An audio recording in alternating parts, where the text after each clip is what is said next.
नमस्कार. आपल्या सगळ्यांचे महाराष्ट्र सोशल न्यूज चॅनलमध्ये हार्दिक स्वागत. चला वळूया तर एका नवीन बातमीकडे. आजची बातमी. स्वस्तिक चित्रमंदिर परिसरातील वादग्रस्त जागेप्रकरणी माननीय न्यायालयाच्या महत्त्वपूर्ण निर्णय लागोपाठ मनाई हुकुमासह जाहीर करण्यात आला आहे. या प्रकरणात न्यायालयाने संबंधित जागेवर कोणत्याही प्रकारचे बांधकाम किंवा हस्तक्षेप न करण्याचे स्पष्ट आदेश दिले असून दोन्ही पक्षांना स्थिती कायम ठेवण्याच्या सूचना देण्यात आल्या आहे. या निर्णयामुळे वादी श्रीमती रेखा शहा यांनी न्याय व्यवस्थेवर विश्वास व्यक्त करत समाधान व्यक्त केले आहे. सर्व पत्रकार बांधवांना नमस्कार. आज आमची मेकअप चौदाच्या ऑगस्टमध्ये स्वस्तिक चित्रपट गृहाचा झालेल्या बेकायदेशीर खरेदी व्यवसायाबाबत ही बोलवलेली चौथी पत्रकार परिस्थिती आहे. स्वस्तिक चित्रपट गृहाचा हा आमच्या पालक आमच्या कर्ज उपयोग विक्री जागेसाठी आम्हास मागील 2 वर्षापासून भाडे लागलेले आहे. हे दुर्मिळ परंतु वस्तुस्थितीला तोंड तर लिहावे लागले. या सगळ्या घडामोडीत आपण पत्रकार बांधवांनी मोठी बोलायची साथ देत आल्यात व पुढेही देत राहाल याबाबत आमच्या मनात तीळभरही शंका नाही. स्वस्तिक चित्रपटाची जागेची खरेदी विक्री म्हणजेच हा खरेदी करण्याच्या व विक्री करण्याच्या काळे कारनामे करण्याच्या अंतरच आहे. कारण विक्री करण्याचे आमची सुलते यांची विषयाची जागा नसतानाही त्यांनी पैशांच्या व्यवसायाची विक्री केली, हव्याच्या पोटी विक्री केली आहे व खरेदी घेणारे त्यांना नंतर जागा हडपण्यासाठी बनावट कागदपत्रांचा गट्टाच केला. अशा हा बनावट सुलतेपणाच्या विरुद्ध मी व माझे कुटुंब तर लढा देतच आहोत. पण आपण साथ द्या. न्यायालयाचे तर मनात हुकूमत घेऊन आमच्या मालकीची व कर्जावर शिका मोकळी व तसेच परंतु पैशांच्या व्यवसायापेक्षा खरेदी विक्री करण्याचे मनसूचे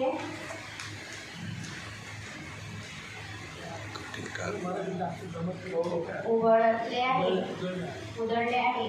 आता तरी पोलीस प्रशासन आमच्या मिळकतीवरून उभी असलेली स्वस्तिक चित्रपट गृह ही जमीन दोस्ती करणारे खरेदीदार यांच्यावर गुन्हा दाखल करून आमच्या मिळकतीमधील 2 कोटी रुपये किमतीचे सामान्य हस्तगत करतील अशी अपेक्षा असते. आम्हास मदत करणारे आमचे बंधू श्री संजय मुंदडा तर खरेदीदारांची बनावट अशा CD दाखल करून आमच्या पाठीशी उभे राहिले. शिक्षा दिली परंतु खरी ते खसला आमच्या पाठीशी उभे आहे. त्यांचे आम्ही धन्यवाद मानतो. तसेच आमची बाजू न्यायालय ठामपणे व प्रभावीपणे मांडले. ॲडव्होकेट सोनार साहेब व ॲडव्होकेट सूर्यवंशी साहेब यांचे मी आभार मानते. आपण सदरी बनावट प्रकारांच्या आपल्या माध्यमातून योग श्री प्रसिद्ध यांनी ही विनंती करते व पुढील निवेदन जबाबदार श्री संजय मुंदडा यांच्याकडे देते. हे दिवाणी न्यायालय झालं पाहिजे. पण ही केस मुळात अशी आहे, समजून घ्या. हे माझी लढाई पण याच्या मागे अशी आहे का मूळ मालकाची जागा मूळ मालकाने नाही विकली.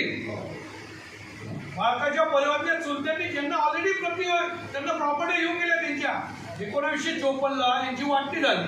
हे धुळे शहरातील नगरसेठ यांना नगरसेठ म्हणून ओळखतात. जितकी मोठी कंपनी आपल्याला माहिती आहे त्यांना नगरसेठ म्हणून ओळखतात. इतक्या प्रॉपर्टी होत्या, 30 प्रॉपर्टी होत्या. एकाच दिवशी या सगळ्या भाऊ एकदम समजदार होते, हुशार होते, इतकी होती. 4ही भावांनी सगळ्या आपसातल्या प्रॉपर्ट्या वाटल्या. एकाच दिवशी सिटी सर्वेला यांची नावं लागली. तोंडी वाटणे प्रत्येकाचा उतारा बघा तुम्हाला दिसेल. यांनी काय केलं म्हणजे याच्यात मुख्य आरोपी कधी मिळाला. यांनी लबाडी अशी केली की सिटी सर्वेला पूर्वी कसं होतं की यांचे वडील हे सगळ्या 40-30 प्रॉपर्टीचे कुटुंब मॅनेजर प्रमुख होते. सगळ्या प्रॉपर्टी, प्रत्येक उतारावर त्यांचं नाव पहिलं आहे. पण त्यांची आपसात वाटणी झाली 54ला. या भाऊनी काय केलं, प्रदीप हिरावली तिथं सिटी सर्वेला 2011 साली, म्हणजे त्याचे वडील वागले 77ला, त्यांनी 35-40 वर्षानंतर अर्ज केला आणि तिथं बनावट उतारा सादर केला. तुम्हाला कोणाला काही सगळं बघायचं असेल, सगळं आणलेलं आहे. तुम्हाला कळेल की त्यांनी त्या बनावटगिरी जी केली त्याच्यामुळे सिटी सर्वेचे लोक 21 दिवस पोलीस स्टेशनला पोलीस कस्टडीत होते. सांगायचं तात्पर्य तिथं फेरफार नोंद केली. फेरफार नोंदमध्ये नगर भूपापन अधिकाऱ्याचा कोणतीही सही नाही, नगर भूपापन अधिकाऱ्याची. फक्त तिथल्या कर्मचाऱ्यांना मॅनेज करून ती फेरफार नोंद मंजूर करून घेतली आणि त्याच्यात जो उतारा जोडला मुळात तो बनावट आहे. बनावट म्हणजे चुकीचा अपुरा, म्हणजे त्याचे दोनच नोंद दाखवले, 1941 आणि 43. त्याच्यानंतरची नोंदच दाखवली नाही. म्हणजे 54ला जी फेरफार झाली तिथं ते त्याच्या वडिलांना पाऊस लागला, हिरालाल मोतीलालला हिरालाल मोतीलालला ती दाखवलीच नाही. एवढंच नाही, सिटी सर्वेवाल्यांनी लेखी दिलं पोलीस स्टेशनला की सदरील हा फेरफार झालेला आहे. 54 साली तोंडी वाटणीने नेहमीची शेतचं नाव लागलं आहे. तसा ओरिजिनल उतारा, मूळ कागदपत्र जे असतं, मूळ उतारा हस्तलिखित, तो सुद्धा पोलीस स्टेशनला तो आपल्याकडे पण आहे. आणि त्यांची नोंदणी चुकून त्या डिजिटल उतार्यात राहून गेली. त्याचा दुरुपयोग करून, कारण हे जे लोक असतात त्यांना पूर्ण माहिती असतं की कशी प्रॉपर्टी गिळंकृत करावी, त्याचा निमित्त करून त्यांनी या लोकांना हाताशी धरलं. हे लोक हाताशी कधी सापडले, कारण की ही मिळकत मुळात यांची मिळकत, यांना ती पूर्ण ठरलेली रक्कम यांना मिळायला पाहिजे. हे न्याय असताना यांचा जो चुलत भाऊ आहे मनोज युवराज शाह, यांच्या तो सचिन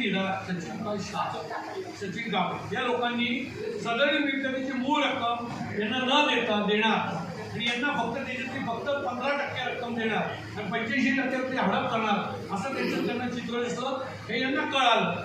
हे येत नव्हते खरेदीला. एक वर्षभर मी यांच्या मागं लागलो मनोजच्या की बाबा तू मध्यस्थी केली, मला खरेदी दे. हे येत नाही, मला कळलं तर मी तिथे गेलो अकोल्याला.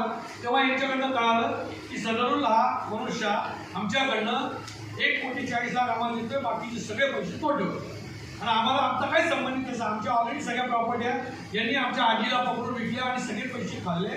आता आम्हाला एकच शेवटची प्रॉपर्टी आहे. माझी 3 मुलं लहान आहे, 3घांची लग्न बाकी आहे, शिक्षण बाकी आहे. आम्ही कोणत्याही परिस्थितीत तुम्ही अकोल्याला पैसे येऊन देत असाल तर आम्ही खरेदी देऊ. म्हणून या सगळ्या गोष्टी एक्सपोज झाल्या आणि त्यांना मग आम्ही बाकीचं सगळी रक्कम तिथे दिली आणि तो व्यवहार चालला. इतक्यात त्यांचे मिस्टर वारले. त्याचा सगळा गैरफायदा होतो, हा सगळा व्यवहार झाला. त्याच्यात प्रदीप हिरालालनी बनावटगिरी केली आणि त्याचा फायदा या खरेदीदारांनी उचलला. बातमी आवडल्यास चॅनलला लाईक व सबस्क्राईब करा व दररोज अशा नवनवीन बातम्या पाहण्यासाठी चॅनलला फॉलो करा. धन्यवाद.